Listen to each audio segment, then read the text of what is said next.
هل يجوز للمرأة أن تذهب إلى الأسواق لوحدها؟ أولا ليعلم أن خروج المرأة إلى الأسواق غير مرغوب فيه، وأن بقاءها في بيتها خير لها، ولكن إذا احتاجت إلى الخروج إلى السوق لحاجة لا يقضيها إلا هي فإنها تخرج، ولا حرج عليها أن تخرج بلا محرم، لأن هذا ليس سفرا ولا خلوة. وفي حال خروجها الذي تحتاج إليه يجب أن تخرج غير متطيبة ولا متبرجة بزينة، وأن يكون عليها الوقار في مشيتها وغض الصوت في مخاطبتها للرجال الذين تحتاج إلى مخاطبتهم كأصحاب الدكاكين الذين تحتاج إلى الشراء منهم وما أشبه ذلك.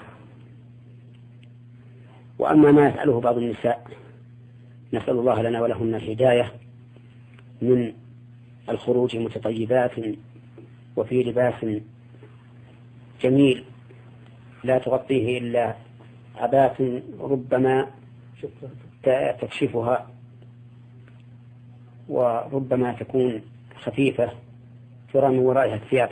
قال الله تبارك وتعالى لنساء نبيه صلى الله عليه وآله وسلم وهن أعف النساء وأطهر النساء قال لهن وقرن في بيوتكن ولا تبرجن تبرج الجاهلية الأولى وأقمن الصلاة وآتنا الزكاة وأطعنا الله ورسوله إنما يريد الله ليذهب عنكم الرجس أهل البيت ويطهرهم تطهيرا.